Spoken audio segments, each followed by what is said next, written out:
Jamaica is determined to achieve economic independence and social equity.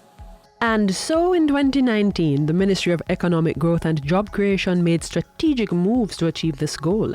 Through a redesigned credit enhancement facility, the Development Bank of Jamaica targeted the banking and micro, small and medium enterprise sectors. The facility provides a partial loan guarantee, which allows MSMEs to access greater credit while reducing the risk for institutions to provide lending. MSMEs also benefited from the bank's Biggie program, which will give sector players access to $25 million over a 5-year period. An additional $500,000 in grants was pumped into the program by the Inter-American Development Bank. It is going to support the development of businesses at the very base of the economy. The bank oversaw the execution of the $200 million Social Enterprise Grant Program.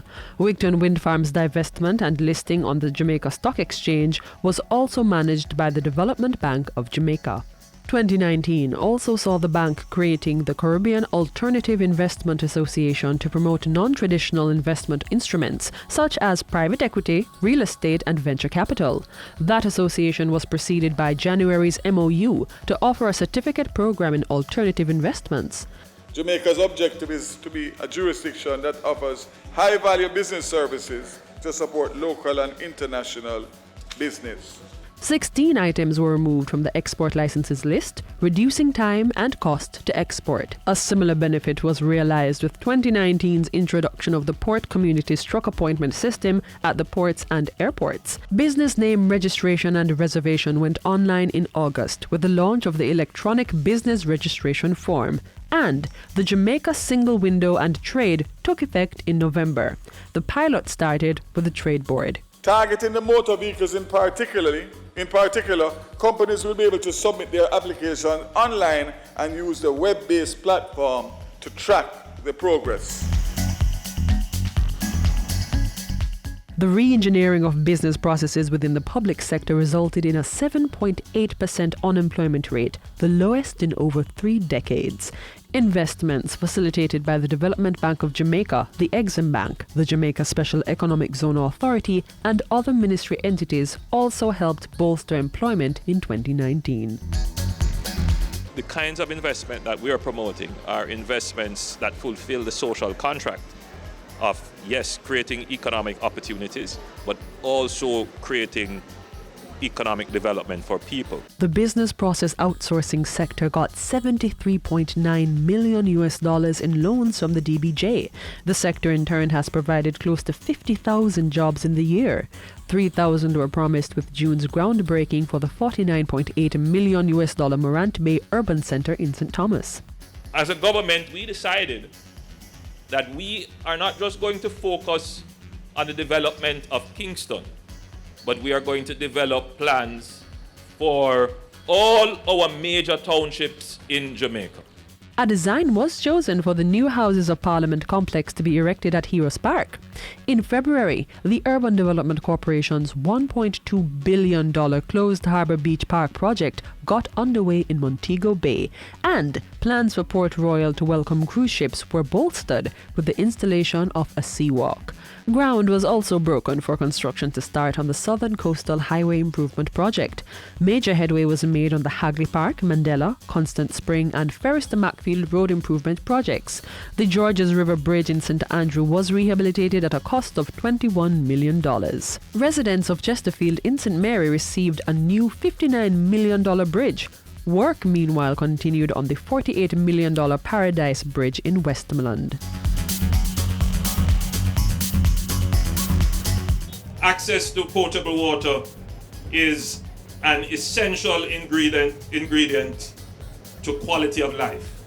In October, the National Water Commission gave residents of Southeast St. Elizabeth increased access to potable water through the Essex Valley Water Supply System. The Commission also continued its systems upgrade to communities across Clarendon and Manchester. A $160 million program to upgrade water storage was announced, with $60 million going towards a new water treatment plant at Rio Cobre. The Rural Water Supply Limited retrofitted 11 schools with rainwater harvesting systems systems. The agency also joined the ministry's Water IQ initiative, which saw students being trained as water monitors. Water systems were commissioned at Golden Hill in St. Andrew, Plattfield in St. Mary, and Hermitage in St. Anne. To stave off drought in the corporate area, the Water Commission trucked the commodity to residents and installed water tanks at some complexes.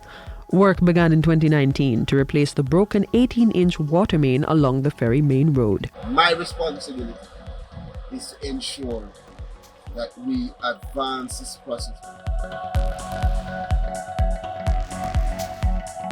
We're putting in place all the components for a safe, sustainable, and affordable community. The Housing Agency of Jamaica did just that when it signed a contract for the development of Catherine Estates on lands in Bernard Lodge. After signing a contract in April, the agency broke ground to build 754 housing solutions at Ryan Park in St. James. A similar agreement was reached to develop 623 units at Shooters Hill in St. Catherine, and the housing agency issued 434 titles to informal residents who have been regularized. In 2019, the Jamaica Mortgage Bank facilitated investments in 8 housing projects, totaling $1.5 billion in the corporate area. We are going to do whatever is necessary to stimulate the market and to continue to attract developers. Government also tabled a new housing policy which incorporates rainwater harvesting and storage, as well as other green building technologies. A ban on certain categories of single-use plastic bags and straws came into effect on January 1, 2019.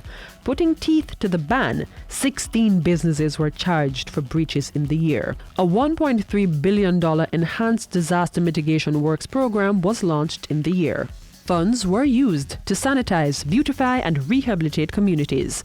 A national initiative was also launched to plant 3 million trees over a 3-year period. In 2019, a contract was signed between the ministry and Carib Cement for the disposal of tires at Riverton. The ministry provided 33 computers to the Jamaica Fire Brigade to establish a bushfire tracking system. A new S-band Doppler radar was installed at the Meteorological Service of Jamaica's facilities in Coopers Hill, St. Andrew.